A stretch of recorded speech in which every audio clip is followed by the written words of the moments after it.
The man considered the father of the modern-day militia in Michigan is speaking out for the first time about the plot to kidnap Governor Gretchen Whitmer. Norman Olson, who co-founded the Michigan Militia some 30 years ago, says he denounces the plot. He spoke to Target 8 investigator Ken Kolker.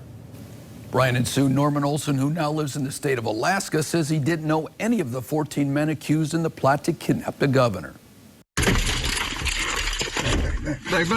This video released by the feds shows some of them training with semi-automatic weapons and a PT Cruiser. Olson calls them militia members who went rogue. The feds call them domestic terrorists. Were you familiar with them? No, in fact, those kids weren't even born when I started the militia. I mean, is it safe to say that you disavow what they did or what they attempted to do? Absolutely. Absolutely. I condemn that kind of action. Though he says he understands their motivation, what he calls the governor's overreach in response to the COVID-19 pandemic. Good night. She shouldn't be anywhere close to a Capitol building. That woman needs to be voted out or needs to be impeached or needs to be recalled. But the Michigan people, the people of Michigan, are the ones who make the final decision in this democracy. Olson, a Baptist pastor, a retired Air Force Master Sergeant, co-founded the Michigan Militia in 1994. We indeed are guardians, so to prevent the government from going too far. He says it was in response to standoffs with federal agents at Ruby Ridge in 1992 and Waco in 1993, which he blamed on the feds. It was a prime time for the militia to stand up. At its peak, the Michigan Militia boasted thousands of members, but it got national attention in 1995 after the Oklahoma City bombing, an attack on a federal building that killed 168 and is still considered the deadliest act of domestic terror in U.S. history.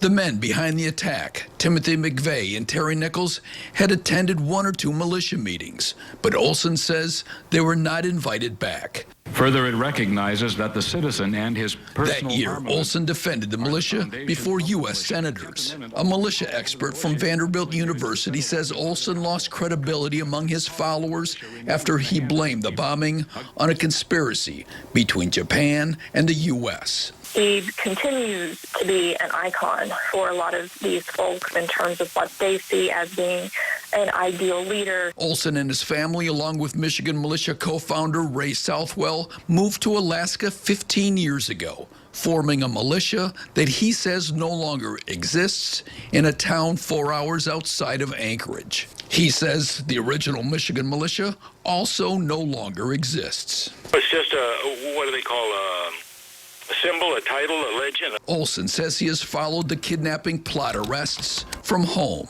There have always been those rogues or those splinter groups that go astray and pull something that brings a lot of unfavorable press to our entire organization. The expert from Vanderbilt says militias are not nearly as extreme as they were in the 90s. But I found that the vast majority of militia groups and militia members are pretty normal people. The problem, she says, is when extremists join them, then break off. Taking lessons about firearms and other things from the group they've tried to join and then making their own organization.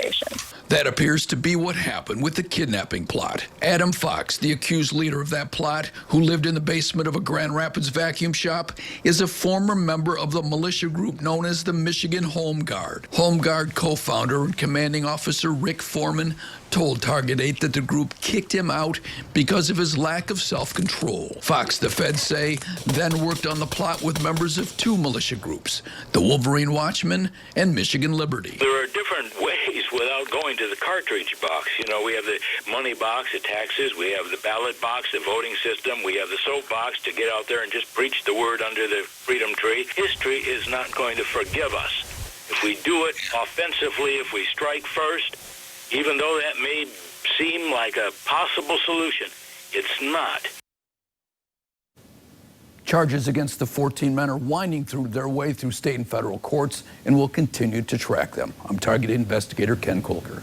Interesting to hear his perspective after all these years. As he says, Ken, how it's fragmented. He does speak with such conviction. Yeah, he still believes it. Yeah. Yep. Ken Colker, thank you. Thank